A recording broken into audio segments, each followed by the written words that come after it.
Hi, Paul. Hey, Mark, how are you today? I'm doing pretty well. How are you, man?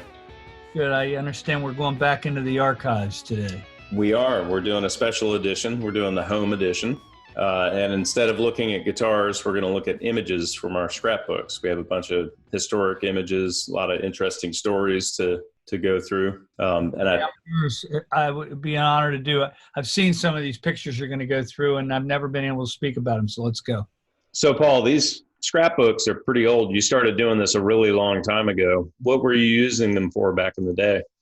Well, if I didn't have a scrapbook to show Carlos Santana or Neil Sean or anybody, I had no proof that I had any legitimacy. You know, what customers did I have? What guitars did I make? I only had one sample with me in a case, and Carlos Santana very carefully looked through it because I want one like that one. And he pointed at a guitar that I'd made for Howard Leese. So it was very good advertising. It was, this is the Al Di Meola page and the Carlos Santana page and the Neil Sean page and the Howard Leese page, Yeah. We don't do that anymore, but it was my way of, trying to say this was just not fly by night. This is, I'm a guitar maker and I got a career starting. Right. It's kind of like your resume almost. That's exactly was my resume. It's exactly what it was. I never thought of it that way. I brought my resume and stuck it on a table. Well, I'm glad you did it because they were a lot of fun. Well, got them grouped into pages, and there's a couple of images per page. The first page has a couple of shots from the old shop, the Ram's Head shop. Okay, so I don't think of it as the Ram's Head shop. I think of it as 33 West Street, but that's okay. But I guess it's the Ram's Head shop now. If you think about it, it's that building, right? So this is a bass that I made for Gary Talent. Gary Talent was the bass player and still is the bass player in Bruce Springsteen's band. And when we made it, I was proud of it. I sent it to him, but he used it for a while. He's using another bass now, a private stock that we made him. Gary's always been a good customer, a good friend. He's been very genuine with me from day one. It's a cool shot, and I really love all the backstage passes stuck to the wall. It was the beginning of being led into places I shouldn't be led into. But the artists were interested in playing these new guitars, and I was the only guitar maker in D.C., so I was the only guy at the shows trying to show them stuff. Had I been in L.A. or New York or something, it would have been 3 vintage guys and, been a line of people. But thank God I was in D.C. Next picture is the same shop with me and Steve Hildebrand. I'm bent over working on something, and Steve's looking at the camera.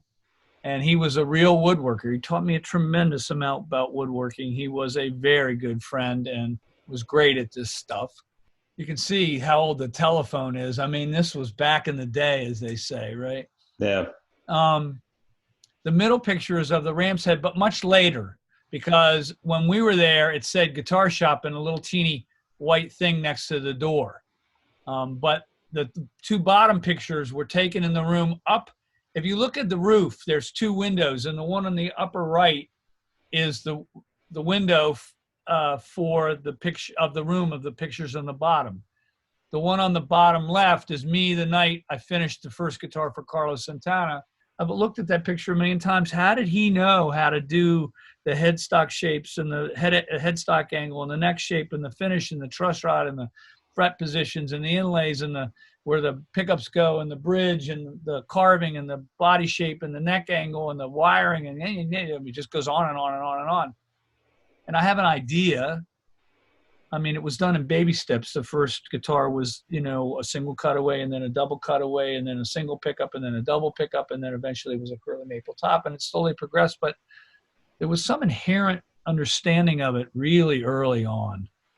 I remember going to Spain, and I think that Spain is the home of the guitar in a way. And I could see that I could have had an old shop there. It was a very kind of deja vu moment. I don't have that very often.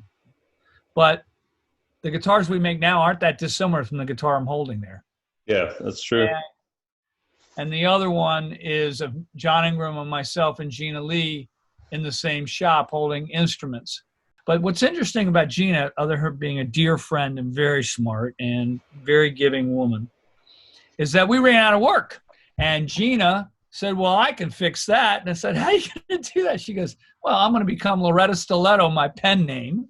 And I'm going to write all these magazines and newspapers and tell them about my friend Paul Smith that makes the guitars. And we'll see if we can get some articles written about the shop and see if we can get some work. Great idea. So she interviews me, writes these Loretta Stiletto, my friend in Annapolis makes these guitars, you should come do an article on them, not knowing she worked in the shop. When they walked in, it was Gina Lee, right? And damn if the Sun papers in Baltimore didn't show up and a bunch of other people show up and do articles. She did a great job. That was awesome. Spectacular. She saved the business. Not that it was a sole proprietorship with helpers. You know, it wasn't like a big company. It was just, we were trying to make ends meet. The other thing that's interesting about that guitar John Ingram's holding is I didn't have money to pay him, so I paid him the double neck. John named that guitar Big. That's right. I forgot that. Named it Big. Yep. Do you want to mention anything about your sign in that one picture? You look in the upper right of the picture, in the bottom right, there's a bunch of names. And they were all the people we'd made guitars for. So they were our customers. It was a customer list. All right. The next shot we have is... I'm carving the neck on Carlos Santana's first main guitar. Yeah. You can see there's a spoke shave on the bench. There's a jig for doing the neck shape, and I'm carving the neck. The look on my face I find interesting. It was a long day. Yeah, you know. Now, I'm just focused on the side of the fretboard trying to get the curve over right. So the second picture is on the same bench. There are two guitars. The one that's closest is the second guitar for Carlos Santana. And the one that's farther away is a guitar for Bill Holter. They were made at the same time. Now, what's interesting about the picture to me is that was a kind of a bedspread that I laid on the bench to make sure that no chips dented or scratched the guitars. And when they were done, they sounded very different. And that night we switched all the parts so that the pickups went on the other one, the bridge one, they switched them completely. And when we plugged them in, they sounded the same as they had before we switched it. And we switched it back, which meant it was the guitar, not the parts. And it was the absolute proof that the guitar has a lot to do with the tone, because I switched all the parts and the guitar sounded the same, and switched them back and the guitar sounded the same, but both guitars, when plugged in one after another, sounded very different. That's interesting. I have reasons now why I believe that happened. I mean, to do with the alignment of the screws in the front of the bridge and how dry the paint was and piles of other things we've learned over time. But those two guitars made a big difference. The one on the closest on the bottom was the second one. And when he held that second one, he didn't know he was holding a different guitar until he noticed it had a tone control. It felt exactly the same to him, which I thought was another very good sign that I could duplicate the work. Yeah. He had accused me at the very beginning of the guitar being an accident of God. By the fifth guitar, it wasn't an accident anymore, which I thought was great. So the next page, we have a handful of our early endorsers. At the time, I didn't call them endorsers. They were customers, right? So in the top left is Gary Moore playing one of the very first customs. And he was very cool to deal with, very generous. I never got a quote from him, but it was clear that he was playing the guitars because he was doing videos and people were noticing he was playing them. Wonderful guitar player. For his solo career, he played in Thin Lizzy. Powerful guitar player. And I told you about the first time I saw a PRS ever was in the Gary Moore video for Over the Hills and Far Away. One of his songs, not one of the Led Zeppelin tunes, right? That's correct. And I guess I was 17 maybe, and I saw it, and I had no idea who made that guitar, but I was really curious. And then, you know, when I was 18, I started working for you, and I figured out who it was.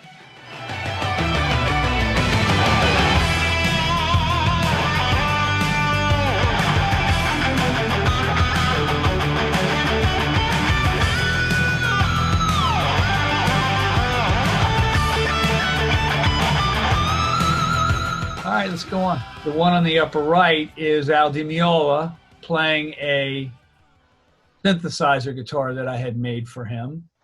He actually let me use his name in my advertising in trade for a good cost of the guitar. Guitar player in the middle of this is Neil Sean holding a double neck that he bought from John Ingram. I didn't have the money to pay John, so we built him a double neck and I gave it to him. And it was interesting, those necks are full of graphite. They have these big square rods of graphite and there's no truss rods in there. You see there's no truss rod covers on the headstocks. And yeah, I see that. But that guitar was played by Jonathan Cain on the Journey tours for years. The one in the lower left is Nancy Wilson playing a guitar that we made for her, and she wanted a 3/4 size guitar. Making a 3/4 didn't work, but if you multiplied every number times 0.9, it was quite a bit shorter guitar, and that's what that was. She was another very good customer. She had ordered a guitar with a 12-string with a dragon in it with an opal eye. She was. Oh yeah. Howard were great customers. It was good. Next page, we have a very familiar face. So the first one on top is me and Carlos Santana talking at Meriwether Post Pavilion during the Zebop tour, or after that. He was, and still is, a very powerful guitar player. Knows how to play to the last person in the last seat of an arena that's going into the bathroom. He's really something.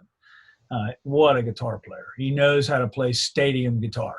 That pass is from going to see him at Constitution Hall when he got the second guitar I made him, which was on the bench on the bed cover. So that night. And then what's interesting, it was 4/21, so April 21st. A lot of bands were in town that spring. And it was interesting. I would finish a guitar and then 6 bands would be in town that day. And I would be able to show it to them before I sent it to the artist. I remember once I was at Warner Theater and Lowell George, I was showing him a guitar I'd made and he goes, "Get away from me." I said, "What's wrong?" Paul Barrere was trying to help me. He goes, "Get away from me, get away from me." I said, "What's wrong, what's wrong?" He goes, "Every guitar I've ever loved has been stolen from me and I'm going to love that guitar. Get away from me." Which I thought was a great little comment, really, in a way. And Paul Barrere knelt down and gave me a stage pass, and I got to watch this band of geniuses go at it at the Warner Theater that night. Oh, wow. So the next picture here is Carlos Santana playing the International Colors that we put on a guitar for him. Very, very cool. I always really like that color combo for some reason. I think it's really neat. Beginning is of us learning how to tape off and stain things different. What private stock's doing now with colors? It's crazy. All right, so the next page, we have some early business cards and an ad. What can you tell me about these? So, Mark, the top one is the original card. And Les Paul had met me at Venom and Music and actually kind of interviewed the guitar, was taking the strings and pulling them off the neck to find out if every time he pulled it off it was the same note. He was trying to find out how even the sides of the frets were, and he said, "That's really impressive." He really liked it. And he signed the card for me, and it was always good to have it in the scrapbook that Les Paul had signed one of my cards. It meant something to these, customers I was trying to earn, right? Yeah.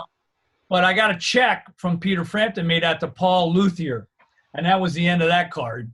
Paul Reed Smith, lute maker. Luthier was a guitar maker. So the next one is an ad that was in Guitar Player magazine, and all I did was get requests for arch tops.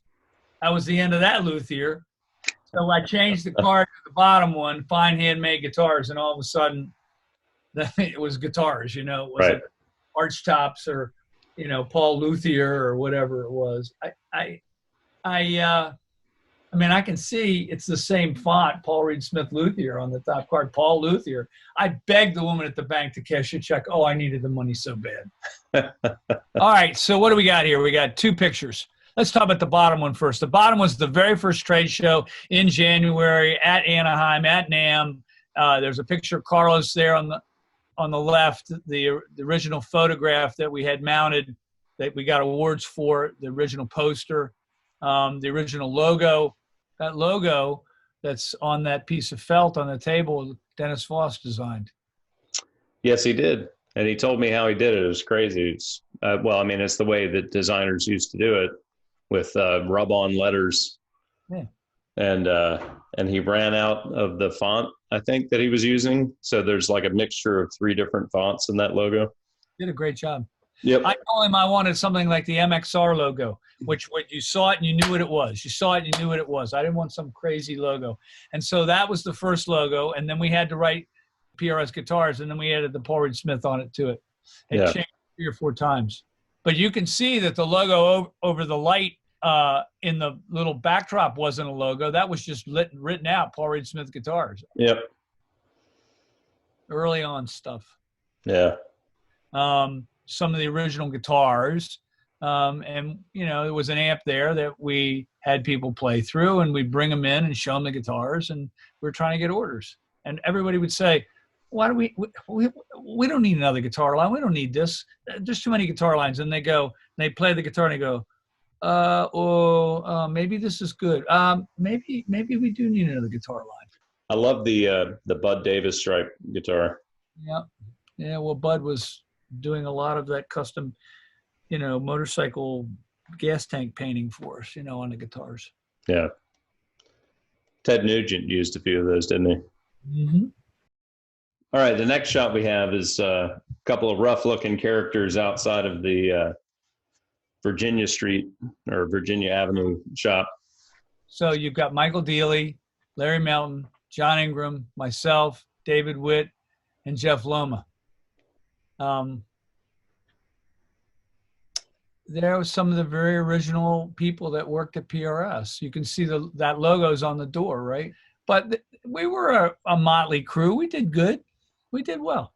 You were there not that much longer after that, right? It was not too long after that, for sure. So it's July of 1988. So 2.5 years. So there's another shot with a whole bunch of us, right? Why don't you go to that? Okay.